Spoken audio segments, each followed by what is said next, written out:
చెప్పండి. వివిరావు గారు, phone tapping కేసులో ఇప్పటి వరకు మనం తెలుగు రాష్ట్రాలనే చూసాం. కానీ తెలుగు రాష్ట్రం కాకుండా ఆంధ్ర రాష్ట్రం కూడా, ఏదైతే ఆంధ్రప్రదేశ్లో కూడా ఫోన్ ట్యాపింగ్ జరిగింది, అక్కడ వైఎస్ షర్మిల గారి ఫోన్ కూడా ట్యాపింగ్ చేయడం జరుగుతుంది అంటున్నారు. ఈ నేపథ్యంలో ఫోన్ ట్యాపింగ్ నేపథ్యంలో సుమారుగా 400 నుంచి 600 మంది, కానీ వేల సంఖ్యలో వేల మందిని ఫోన్ ట్యాపింగ్ చేసి వేల ఏదైతే మెమొరీ కార్డుల ద్వారా, అంటే మెమొరీ కార్డుల ద్వారా తీసుకొని ఒక్కొక్కటిగా వారి సంభాషణను వారికే వినబెట్టి ఆ రకంగా భయభ్రాంతులకు గురి చేసి వారి దగ్గర నుంచి వెళ్ళి డబ్బులు కావచ్చు, లేదంటే వివిధ వస్తువులు కావచ్చు తీసుకున్నారనే ఆరోపణలు వెలువడుతున్నాయి. అంటే మొత్తం మీద ఇలాంటి ఉద్ఘాటనకు దారితీసిన నేపథ్యంలో ఎలా చూడొచ్చు అంటారు?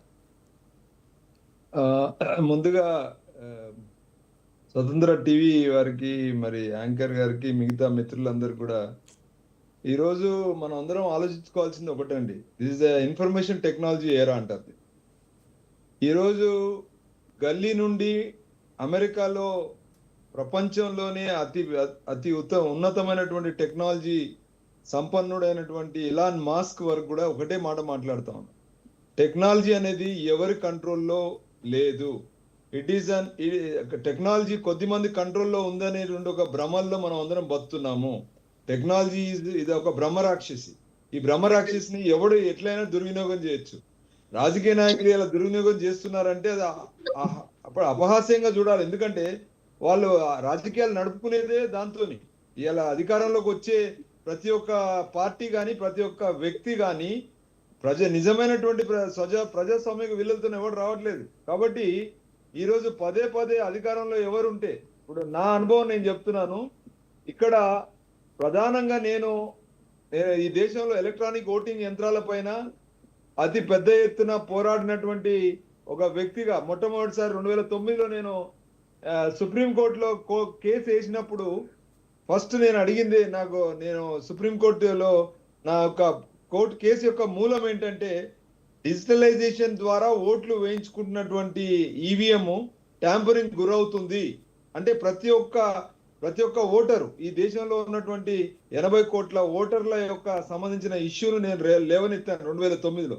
లేవనెత్తినప్పుడు స్పష్టంగా నేను అడిగింది ఒకటే, మంచి సంపన్నమైన దేశాలు అమెరికా, జర్మనీ, జపాన్ ఇలాంటి దేశాలు డిజిటైజేషన్ కు మూలంగా వాళ్లే దీన్ని ప్రమోట్ చేస్తున్న దేశాలు ఎందుకు వాళ్ళు ఈవీఎంలు వాడకుండా పేపర్ బ్యాలెట్లు వాడుతున్నారు? ఎందుకు వాళ్ళు ఎలక్షన్స్ పరిమితంగా, అంటే ఎలక్షన్స్ 2 నెలలు క్యాంపెయిన్ చేస్తే ఒక రోజులే రిజల్ట్ ఎందుకు ఇస్తున్నది election commission?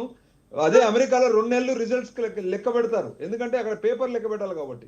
So information act 2000 సంవత్సరం మన ఇండియాలో ఏం చెప్తుందంటే, ఎనీ ఇన్ఫర్మేషన్ స్టోర్డ్, సమాచారం ఏదైనా డిజిటల్ షేప్ లో ఉంది, అది ప్రభుత్వ అధికారికంగా దానికి విలువ లేదు, అధికారికంగా కోర్టులో చెల్లదు అని స్పష్టంగా జర్మన్ సుప్రీంకోర్టు ఇచ్చినటువంటి జడ్జిమెంట్ నేను సుప్రీంకోర్టు 2009లో ఇచ్చిన ఆధారితంగా 2013 వరకు పెద్ద పోరాటం జరిగింది. ఈ దేశంలో 13 పార్టీల అధ్యక్షులు, ఇదే కాంగ్రెస్ పార్టీ అధికారంలో ఉన్నప్పుడు వాళ్ళకు వ్యతిరేకంగా పోరాడినటువంటి రాజకీయ నాయకులందరూ కూడా వివిరావు లాంటోడు ఇలా ఈవీఎంల మీద ట్యాంపరింగ్ జరగడానికి కారణము సుప్రీంకోర్టు వెళ్ళి బయటకు వచ్చిన తర్వాత ఒక ఈవీఎం లుకేలైక్ ఈవీఎం ద్వారా ప్రదర్శన చేసి చూపించినటువంటి సందర్భాల్లో అందరు నమ్మారు. నమ్మిన తర్వాత ఎలక్షన్ కమిషన్ మీద చాలా పెద్ద ఎత్తున మనం ఎలక్షన్ మీద మాట్లాడుతాం, ఎందుకంటే నాకు అర్థమైంది. డిజిటైజేషన్ ఈ రోజు ఫోన్ ట్యాంపరింగ్ కానీ, ఈ రోజు ఈ ఇన్ఫర్మేషన్ ఇప్పుడైతే డిజిటల్ షేప్ లో ఉన్నటువంటి సెల్ ఫోన్ లో కానీ లేదా మెసేజ్లు కానీ మొత్తం కూడా ఈ ప్రపంచంలో గోప్యంగా ఉన్నాయంటే హాస్యాస్పదం అని నేను చెప్పదలుచుకున్నాను. ఇలాన్ మాస్క్ కూడా నిన్నడు రోజు అదే చెప్తా ఉన్నాడు, అన్ని ఎలక్షన్స్ ట్యాంపర్ అవుతున్నాయి, అమెరికాలో కూడా అయినాయి అని చెప్పారు. అయినా కూడా ఇంకా ఈ రోజు మన రాజకీయ పార్టీలలో శుద్ధ పూసలని, ఏ పార్టీ అయినా, అది కాంగ్రెస్ కానీ, బీజేపీ కానీ, టీఆర్ఎస్ కానీ, ఎవరైనా కూడా అధికారంలో ఉండేటప్పుడు దాన్ని వాడుతున్నారు అనేటువంటి కేసెస్ ఈ రోజు వరకు ఎక్కడ కూడా ప్రూవ్ కాలేదని చెప్పదలుచుకున్నాను నేను. ఇదంతా కూడా రాజకీయం చేసుకోవడానికి, మరొకసారి ఓటు బ్యాంక్ రాజకీయాలు చేసుకోవడానికి, టైం పాస్ తప్పితే దేనికి పని చేయదని నేను చెప్పదలుచుకున్నాను. ఇద్దరు కూడా ఈ డిబేట్ లో పాల్గొన్నారు. డాక్టర్ శివకుమార్ గారు, టీపీసీ